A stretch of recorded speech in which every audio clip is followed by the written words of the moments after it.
Et il y en a une troisième, c'est quand les deux candidats disent la même chose.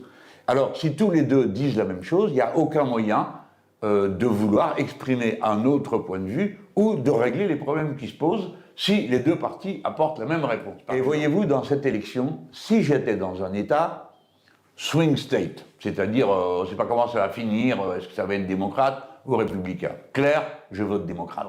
Alors, je veux bien entendre que M. Trump soit belliciste, mais Mme Harris l'est tout autant.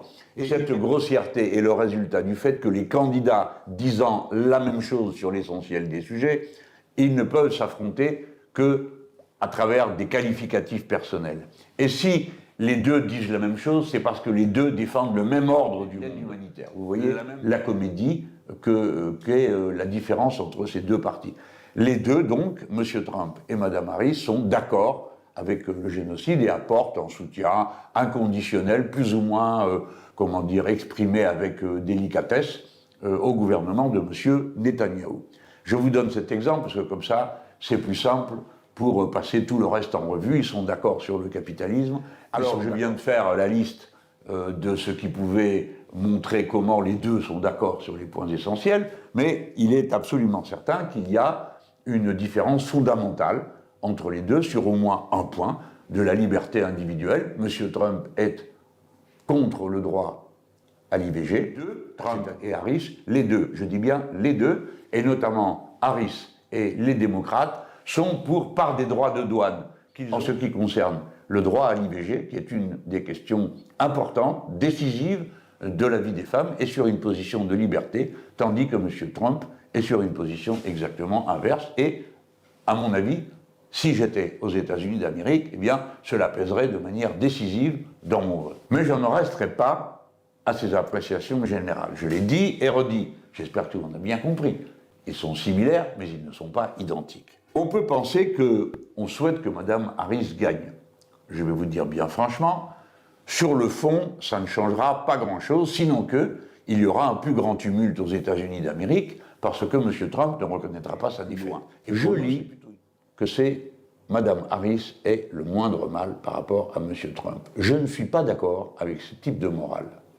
Le moindre mal, c'est toujours le mal. Et comme disait Hannah Arendt, ceux qui font le choix du moindre mal oublient qu'ils ont choisi le mal. Et pour ce qui me concerne, si j'étais dans ce type de situation, c'est-à-dire dans un État où la majorité démocrate est assurée, eh bien je pense que je voterai vert. C'est l'équipe de Joe Biden, comme celle de Trump, qui propose de mettre des droits de douane sur toutes sortes d'activités productives des Européens, et que donc pour nous, il n'y a pas de différence entre Harris et Trump en tant qu'Europe. Madame Stein et le Parti vert bénéficient du soutien d'Américains révoltés par l'aide militaire apportée par les États-Unis au nettoyage ethnique et à l'extermination des civils de Gaza par Israël. Un grand nombre d'électeurs refusent de voter pour tout candidat qui favorise une aide accrue au génocide ou qui hésite à appeler un cessez-le-feu immédiat, ce qui décrit à la fois Harris et Donald Trump, dit le communiqué des Verts américains. Vous avez vu que M. Trump, tout le monde dit, s'il est battu, il ne reconnaîtra pas sa défaite. Eh bien, M. Trump fait partie de ces nombreux politiciens dans le monde maintenant qui considèrent que le suffrage universel, oui, ça va, à condition qu'il lui donne raison. Ce matin, beaucoup de gens ont été choqués par le résultat des élections présidentielles aux États-Unis d'Amérique. On avait annoncé qu'il y aurait un résultat serré. Les instituts de sondage ont confirmé qu'ils sont totalement incapables d'analyser sérieusement par avance une élection. En effet, M. Trump a gagné et gagné nettement. C'est cela qui choque, car tout le monde voit, sait, sent, même s'il n'adhère pas à la super diabolisation à laquelle se sont livrés les démocrates, voit néanmoins en M. Trump un personnage dangereux et imprévisible, outrancier et violent. Sans doute pouvons-nous penser qu'il l'est en effet. Et par conséquent, nous pouvons imaginer qu'il y aura dans le monde entier, nous incluant donc par la force des choses, nous Français, une montée des tensions. Est-ce que la première puissance du monde n'a pas pour première responsabilité de proposer au monde une perspective plus équilibrée où chacun, dominé ou pas, trouve sa place dans des conditions telles qu'il puisse se dire que demain sera meilleur?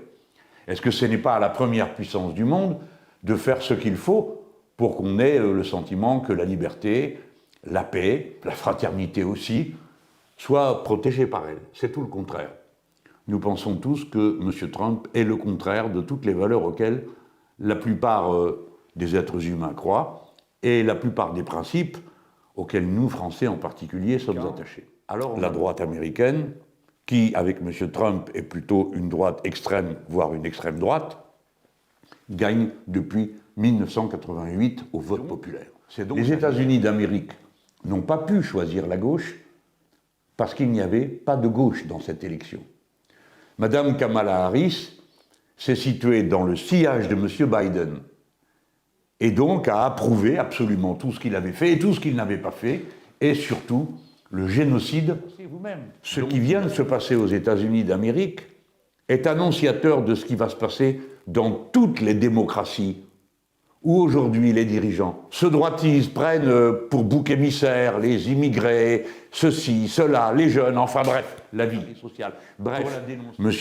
Trump va faire augmenter les prix de son pays s'il impose les droits de douane qu'il a prévus pendant toute la période pendant laquelle les États-Unis ne produiront pas à la place de ce qui s'importe. C'est pas très difficile à comprendre. Toutes ces marchandises vont coûter plus cher, vous ne pouvez pas vous en passer et elles ne sont pas produites localement. Point. Donc vous paierez plus cher. Et il espère que c'est ça qui va vous faire tourner, dit-il aux Américains, vers des productions locales. On croise les doigts pour qu'il y en ait.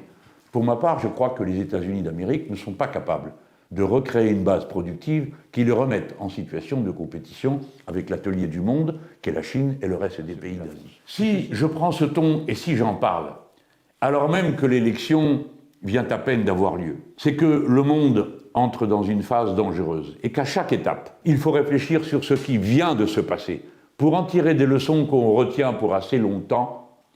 Madame Kamala Harris est, comme le président Biden, responsable personnellement du génocide des Palestiniens. Il faut dire que ce monde est insupportable à la majorité de ceux qui y vivent et que donc, il faut qu'un autre futur soit possible, pour qu'il le soit. Si nous avons dans ce pays un gouvernement, un pouvoir qui choisit de tourner le dos à la logique de guerre, qui exige et obtient l'arrêt du massacre qui a lieu contre les Palestiniens et au Liban. Et voilà la première leçon qu'il faut tirer de la lamentable conclusion de l'élection aux États-Unis d'Amérique. Un autre futur est possible à condition qu'on s'en occupe.